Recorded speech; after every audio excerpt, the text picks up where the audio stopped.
Welcome back to the Walking David podcast. Today we're going to be going over The Walking Dead Daryl Dixon Season 2, The Book of Carol premiere episode. Not to say that nothing happens, but close. The main focus of this episode, obviously, is Carol. The moment we introduce her in this episode, we pretty much stay with her 85% of the time. And we sprinkle little pictures of Daryl in there just to remind you that this is, in fact, his show. But, yeah. Carol has kind of a pointless boss bitch scene in which she confronts some people who had Daryl's motorcycle. It's trying to pick up from where they left off, where, like, Carol puts a guy named Mitch into a trunk, and Mitch was one of the guys who worked at that place that Daryl kind of hung out at and then got taken to France on a boat. So anyways, I literally know what happened in the last season, and I am just as confused as Carol is as to what in the hell is going on. Maybe that's a good thing. I don't know. It doesn't feel good. It feels like I should know more than a character who is completely removed from the story. I mean, I know what's happened and I'm confused. A boat? So, holding for plane.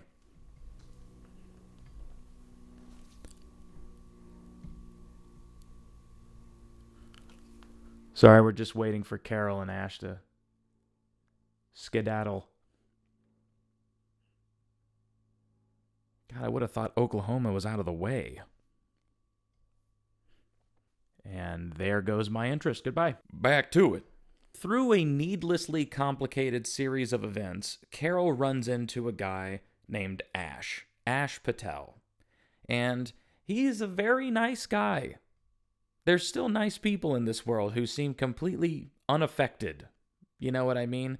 It's odd, but he's got this kind of Eastman-like zen or calm about him to where he can turn up the aggression, but for the most part, he's pretty happy-go-lucky and willing to help and bringing breakfast and here's a nice place to stay and whatever. And I will give them some credit. Like, they did have some chemistry in terms of, like, how they played off each other in the scenes. I kind of liked it. And that actor is actually pretty decent, or at least is somewhat engaging.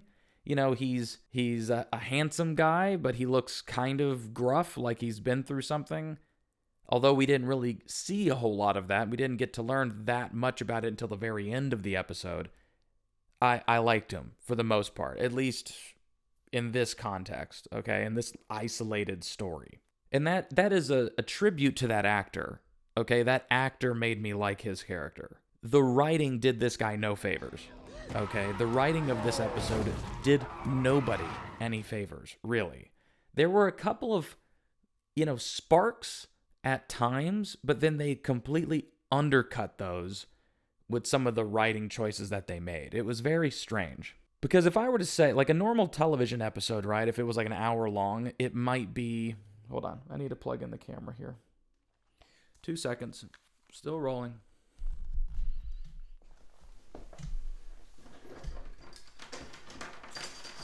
Ugh, come on. Come on, bitch. Come on, bitch. I've got the cord. I've got your cord. I've got your umbilical cord, camera.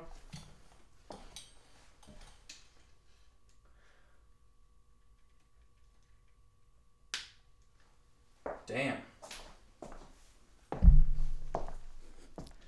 Damn, Dave, you just gonna shove it in like that? I sure as shit am. So, there were some sparks of some good moments, but then they were completely undercut by their flip-floppy writing. I don't understand why they do this. And it's needlessly complicated. Because this is what I was gonna say, is that if a television episode is 45 minutes long, it's safe to assume that on paper, it was probably about 60 pages, okay? This story felt like if they just told it without any needlessly complicated and flip-floppy dialogue and unnecessary scenes or repetitive scenes, that this episode could have been maybe 25 minutes long. But they know that they can't do that. I mean, it's only a 25-minute long premiere.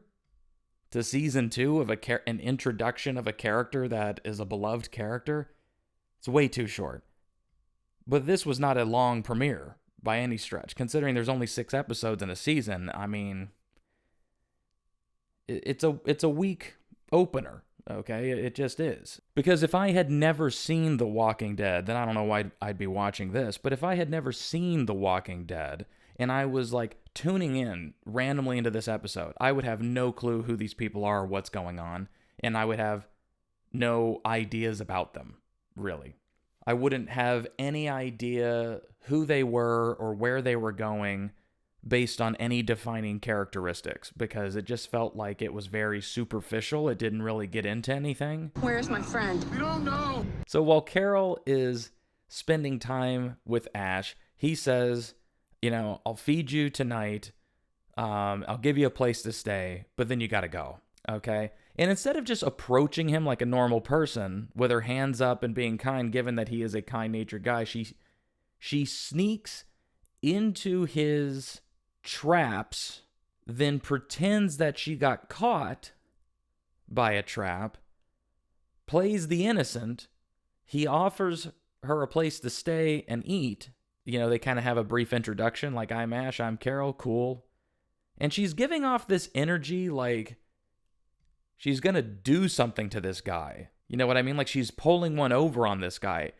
And there's no need. There's absolutely no need. It's not like there's social media and word's going to get out because Daryl saw you on Ash's Instagram story and is like, yo, what's up with this? Care to explain yourself? That shit's not going to happen. Nobody's going to misunderstand this. It's fine. Why are you acting like this? It was like the actors were given 2 completely different directions. Sometimes that can be good in scenes with conflict where there's a misunderstanding. But this is an introduction of both of these characters to one another. This is the time when they're getting to know one another. So it shouldn't be all of this underlying agenda and crap. You okay? Fine. Now, the reason that we know that Carol is a little shifty-eyed about this guy is because he has a plane. But here's the thing. She shouldn't be that way. You know why? Because Carol doesn't know how to fly a fucking plane. Now, if she knew how to fly a plane, her attitude might make more sense. Because she doesn't need this guy. This guy stands between her and her goals. And yeah, he's nice enough, but do I really need to make a friend right now, or do I really just need a plane? But considering she can't fly a plane, it doesn't behoove her at all to treat this guy poorly. You should just be super, super nice. You know what I mean?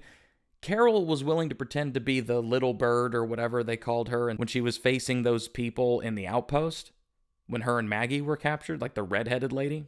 But she didn't do it with this guy, and this guy's giving you every reason to believe that he's a decent person. Don't really get it. She stays in the barn, she sees the plane. He even openly tells her he has a plane and that he flies it, you know what I mean? So he's not even being secretive about it. He's not being cagey about it. But she kind of is, for whatever reason. You know, she's welcome.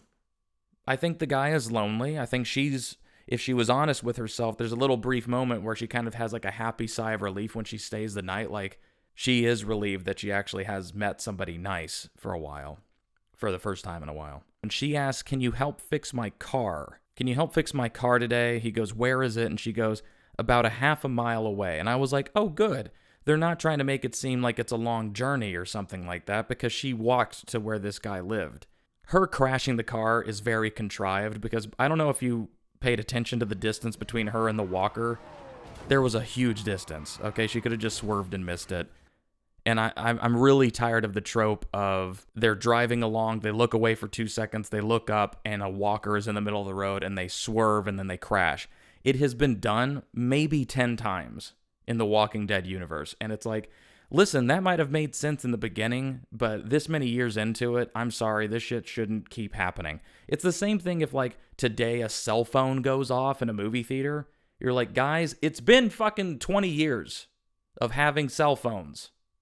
Can you just turn your fucking phone off? It would seriously be, like, that used to happen. Someone's phone would go off, and they'd go, yeah, you know what I mean? And people would go, shh. Fuck you, shut up. trying to watch the Truman Show. You're fucking ruining it. So she hits a thing, she crashes, she finds the guy. The next day, he says that he will go fly around and look for parts. Think about that for a second. He's flying like a biplane or something like that. And whether or not he has enough gas to do it, how the fuck are you going to find out if it has the parts that you need from the air? How would you know? Like, you didn't even, you could throw a line of dialogue in there going, there's an old abandoned car dealership about 13 miles away. Tomorrow, I will hop in my plane and I'll go fly over there and check and see if any of those have any parts. But there's a huge horde between here and there, so we can't walk and we can't drive. So you're just going to have to wait here. There. Now you've given justification for it. But there was nothing for this. It was half a mile. He could have walked on foot. They could have walked together on foot. And guess what? During that walk, you could have gotten to know each other a little bit better and it would have been a lot less contrived. Like, so, you got any people? How long have you been looking for whatever it is you're looking for, you know? Shit like that. But what do I know? I'm just a viewer. I'm just a consumer of the content. Like I said, no fault of the actors. No fault of the actors. This kind of lies with the writing and the direction of this episode. So he's buzzing around in his plane. And then for whatever reason, Carol just feels like she has to snoop. Like, this was really dumb. She didn't need to do this. He has a greenhouse, and you can see through even the haze that he's keeping plants alive in there. So why even go in there? Another problem is that when the power went out, when Carol first arrived, she goes, "What's that?" And he goes, "It's a finicky power grid. It happens sometimes." He walks over, he flips the switch or hits the button again, it turns the thing back on, and the lights come back on, and there's no issue. But all of a sudden, when he's gone and the power goes out, now all of the locks come undone on everything, which didn't happen to him when he was there. So while he's explaining this to Carol, he's not going like, "Oh shit, hold on a second," and like trying to keep walkers out or animals out or anything like that because they're getting loose. They just added that for tension. You could have just had walkers come from anywhere, okay? It doesn't really matter. Carol got in there without a gate being open, so why the fuck do these walkers need a gate to be open to get through it? Okay? It doesn't make any sense. Anyways, she goes into this place, and you know what she finds in the greenhouse? Plants and a tree. And this tree, she sees, is a gravesite for what is clearly his son. And there's nothing wrong with that. It's a very beautiful tree. I did like the look of it. It's nice to see some vegetation and some growth in The Walking Dead. That's actually kind of nice. And there's all these little planes, so you kind of surmise before he even says it that the little kid was obsessed with planes. And I already knew that they were going to say that he didn't even have any interest in planes until his son did, and then he went out and he found a plane. We'll get to that later. Carol's just making a racket in there, and the power goes out and it unlocks the stuff. And instead of locking it back up, she just chooses not to and goes into the greenhouse, and then she spends an inordinate amount of time there, completely oblivious to her surroundings, sheds a tear, and then is just inundated with walkers right as she's about to leave because she sees that his plane is coming back. And she goes, "Oh shit, I got to get out of here." And then walkers just burst in and they just destroy the green room. She almost dies. She escapes through the glass up near the catwalk at the top. And he's like, "What did you do?" And then it hard cuts to them like cleaning up the bodies, and they're all dead. And, or they're more dead, I guess. You know what I mean? They're gone. They're not a factor anymore. And listen, they're not a factor anymore. Don't worry about it. So she's like, "Please just let me clean up. I'm sorry." And he goes, "No." And then she just goes like, "Listen, nothing happened. Like, I don't know why she does it. She goes like, "Nothing happened. Just let me clean up." And he goes, "Are you fucking kidding me?" And this is why cursing is so important in a show like this, is because that line, even if delivered a little different than I would have done it personally as an actor, it adds more realism to this world. Because, like, who would be okay with this?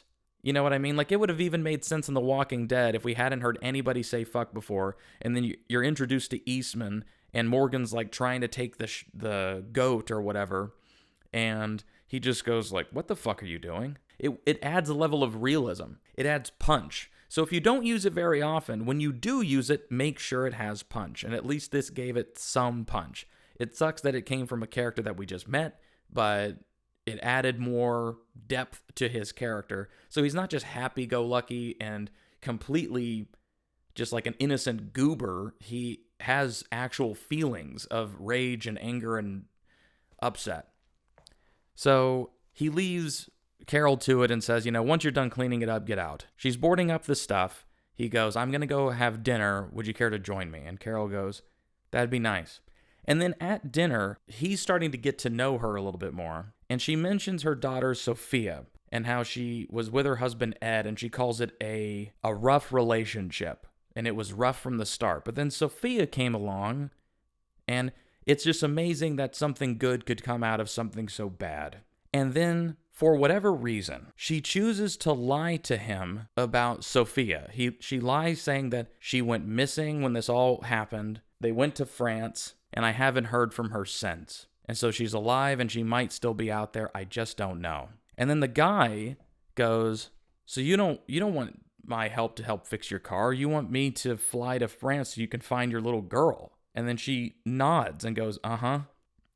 And he goes, so you lied to me. He doesn't even know the depths of her lies, okay? And it's so unnecessary because where it goes from here, it's just unnecessary, okay? It really is.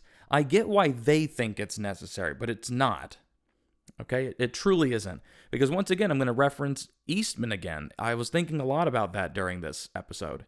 It's very similar. He's got a grid, he's got a life, he's got a greenhouse. Eastman was kind of similar. He's got a garden, he's got a life, he's got a goat. It's a life. And then at the end, Eastman and Morgan are trying to go on a journey together to find more people. And that's what was coming up in my head. And I think that was what they intended. It was just executed terribly this time around. I don't know why, it just was. So he goes, you lied to me. And instead of her just trying to voice something, she just looks upset. And then he takes his food and throws it in the sink or something like that. She finds him the next day in the greenhouse, sitting in front of the tree or the grave site for his kid. He tells her all about it. And then he says, this is so strange. I don't know why you'd have to go to this level. You didn't have to do this. This is needlessly complicated for the sake of this character. You can keep things straightforward. He could have just been a hobbyist, and my dad taught me to fly, and I was teaching him how to fly, and then I lost him. But they didn't do that. They go, the kid loved planes, and then after I buried him or whatever, I went out the first time in months. I went out and I found this plane, out in a field far away from here. And I took it apart piece by piece, and I found some manuals, and I put it all back together again. How in the fuck would a regular person be able to do such a thing? Okay? Most people who even take flying lessons, who become good certified pilots, don't know how to put a whole fucking plane back together, nor could you even take a whole plane apart. How would you not lose parts? How would you not make mistakes? How would you not end up crashing this plane after years? You know what I mean? None of this makes sense. This guy is so handy, but we didn't get enough of his backstory to understand why he's so handy.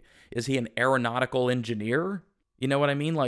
Does he have... He didn't even say his father... Like I said, he didn't say that his grandfather flew planes and he flew planes and he helped build planes or whatever. He just... The first time he ever found a plane, he disassembled it and took it back in pieces and then reassembled it here. And then also, I guess, didn't crash it? Ever? He just flew and there was no issues. And people might be going, David, why are you worried about that? You know why? Because, character development matters. This is years into this shit. And it's he could have said it took him years, but he didn't, okay? It's just, they make it all too convenient. All of it is way too fucking convenient. You're telling me about this kid and he used to call his kid by his initials? He called him AP? He didn't even say because, he was such a smart kid. He was in all AP classes, and those are his initials, so we started just calling him AP. He didn't even say that. I forget his name, but it was like Ace Patel or something like that. Or Ash Patel is his name, but his kid also has like an Alex Patel. Whatever. But it's like, you're calling your kid by his initials? What are you, his high school bully? What are you, the football coach? You know what I mean? It's not like AJ or DJ or something. It's unusual. That's just my opinion.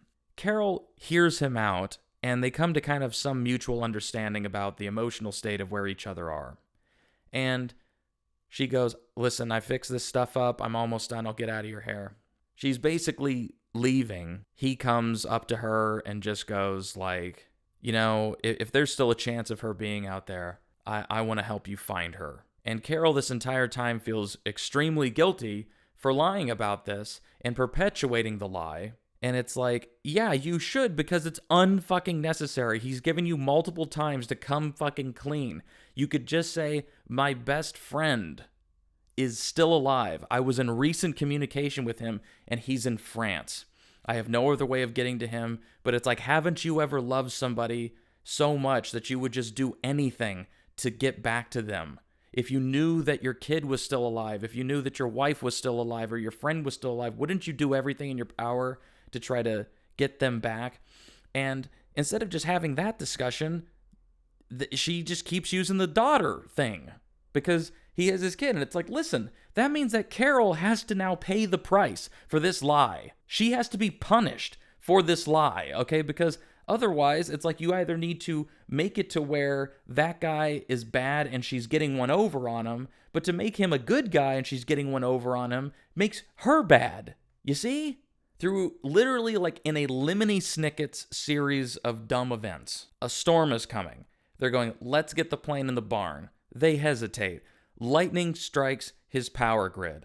All of the doors come unlocked, and apparently a million walkers come out from every direction. Even the places that aren't locked, which implies that they were already in danger before the lightning even hit a particular spot.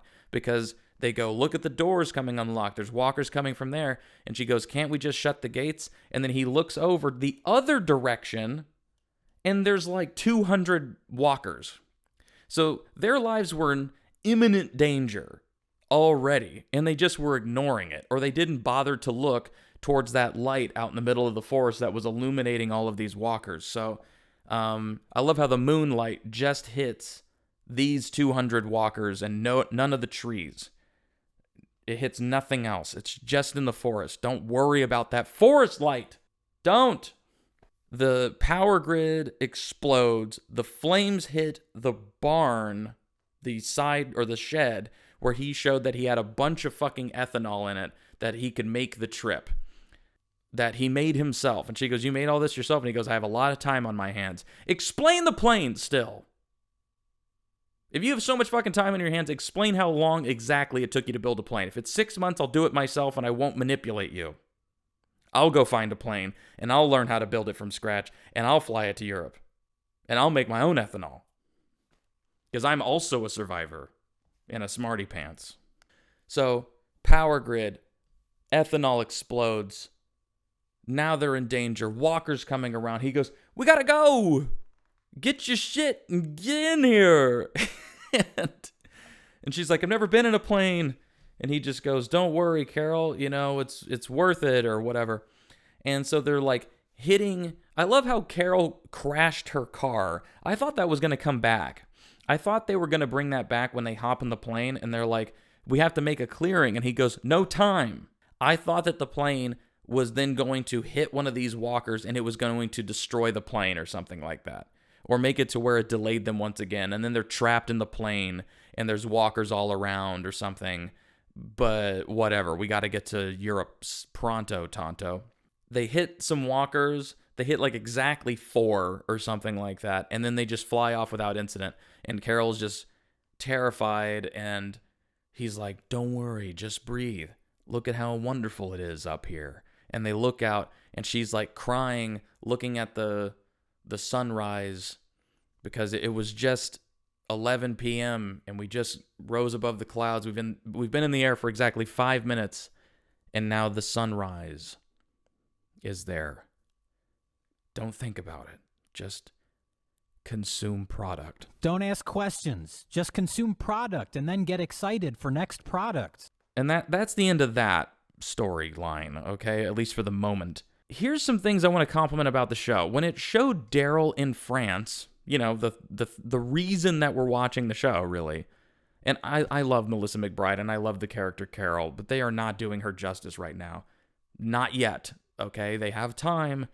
This was a rough start. It really was. I'm sorry. But I loved the scenes with Daryl engaging with the French people there and kind of the council and everything and talking to that one guy who's like, he's mad at him for teaching Laurent how to fight. He goes, I'm worried. You know, he's basically our Messiah. We can't have our Jesus Christ murdering walkers. That's blasphemy. That's sacrilegious. We can't do that. So I'm worried about what overexposure to violence will do to him.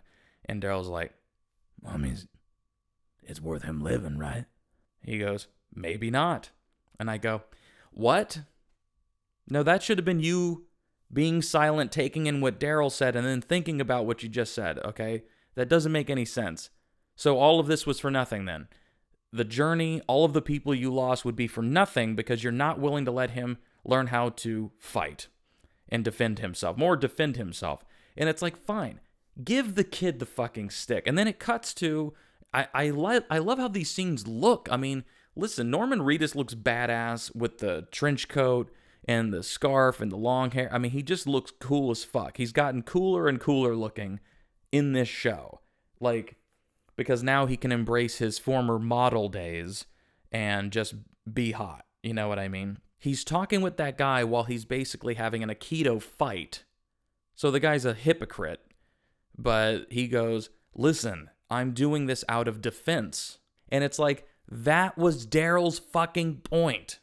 He's not learning to kill. He's learning how to defend himself. And by the way, he's defending himself from the already dead. He's not defending himself from the living. And then the guy kind of looks to Daryl and just goes like, he looks at him and he goes, all life is precious, Daryl. I like to use this, it's called a Joe staff. I use it for my Aikido. This is another reason why I keep thinking of Eastman during this, because Eastman taught Aikido to Morgan. So once again, I'm not wrong. I definitely think that they're pulling from that episode.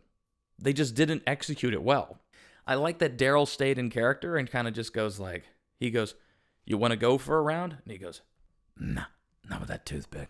Good, you know what? And then guess what? Proceeds to murder like 5 or 6 people.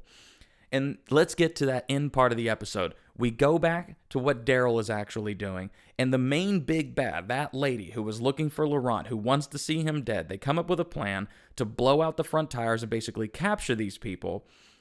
The bomb doesn't go off. Their little French IED is a failure.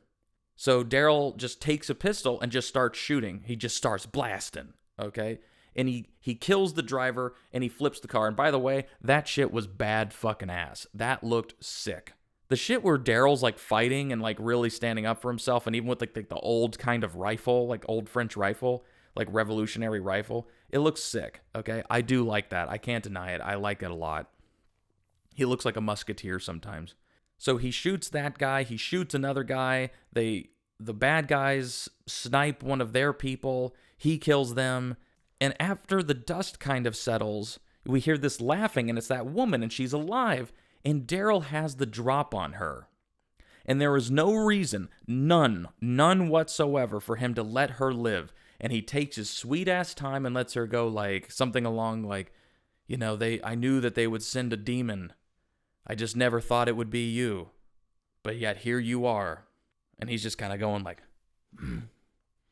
damn, bullet. And then he lowers the gun, and in a super trite waste of fucking time, and that doesn't make any sense, the IED goes off. Now, does the IED go off because a walker was there? No, it just goes off. So they didn't even justify it like, you see a herd of like, a small herd of like 10 walkers walking across, and they tripwire it, and they all blow up.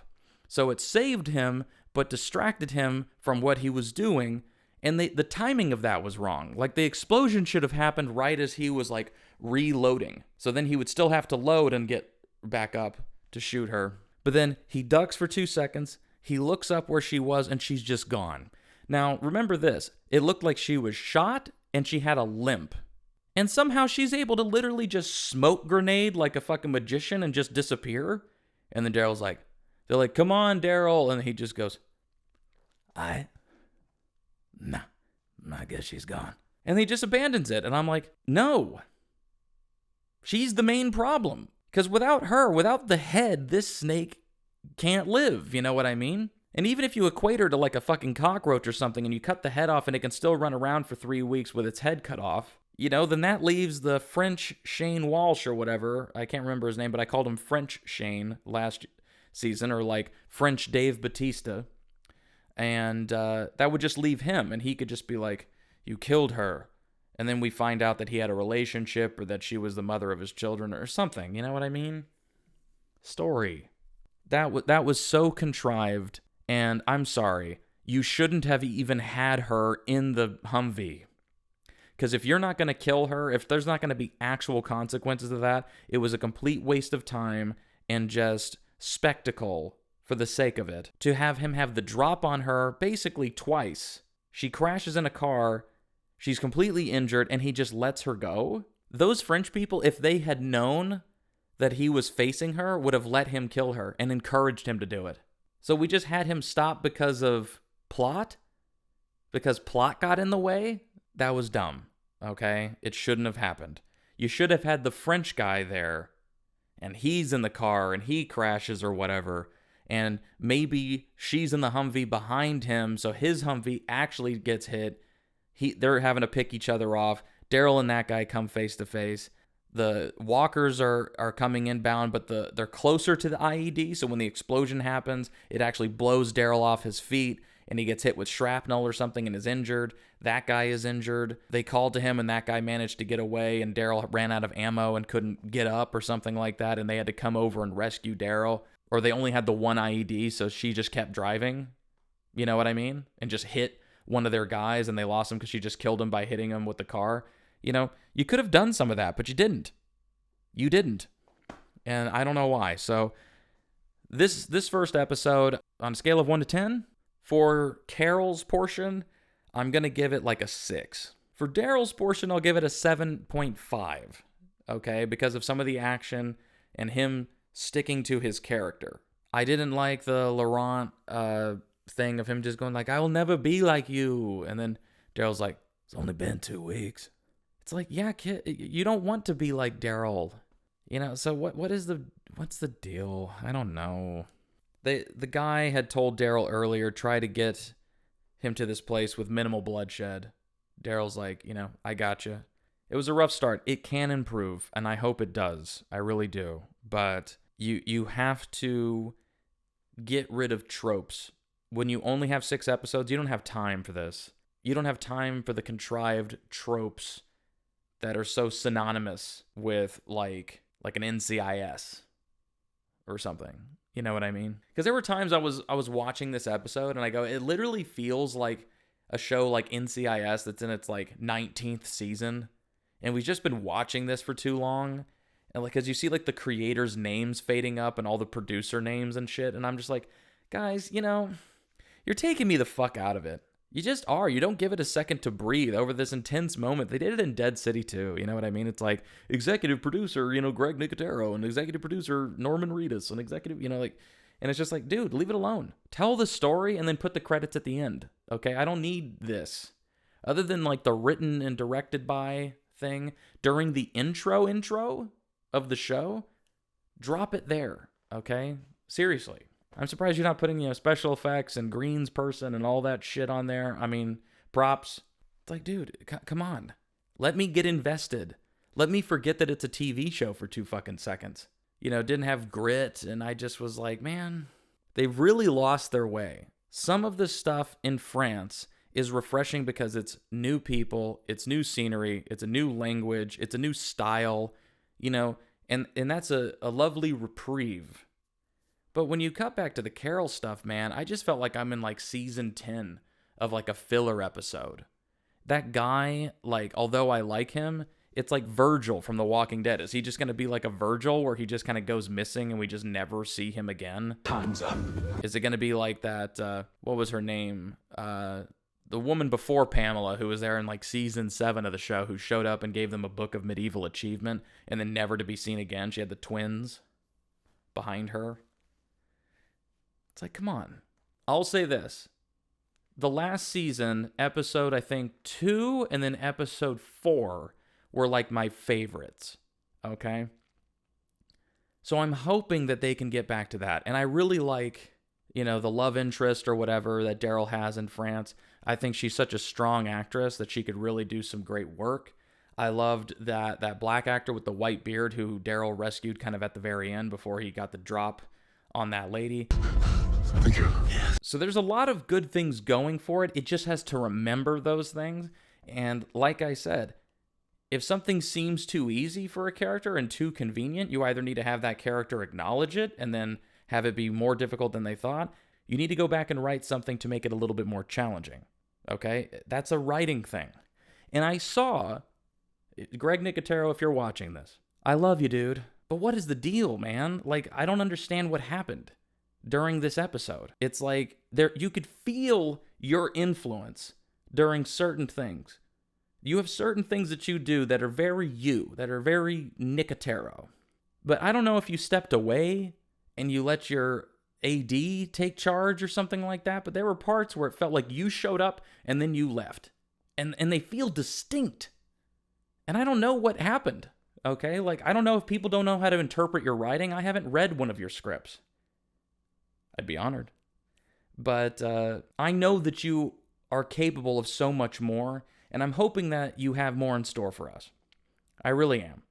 Okay? I was happy to see your name. I got excited, but this was a letdown, okay? This was a wasted opener as far as I'm concerned.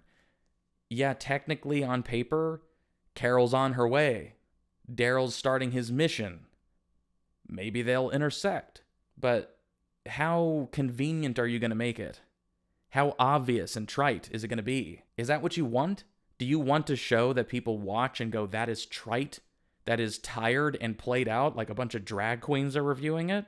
Hi, gay. Or do you want to show that captivates, that satisfies, that just, I never thought they would do this, but man, they went bold and they went hard. That's what people want. So I hope you got that for us. I'm looking forward to episode 2 because you can't get much colder than that open. That was a cold-ass open if I've ever seen one. But hopefully episode 2 is good. Maybe that'll be a thing for this series, that episode 2 is always a really good episode. I hope so. If you haven't yet, give a look-see to my buddy Jerry over at Jerry's Takes. He also reviews these Walking Dead shows and does some really good reviews on those. Yeah, come back. Oh yeah, like, comment, subscribe, do the whole bit. If you disagree with me, leave it in the comments below. All right.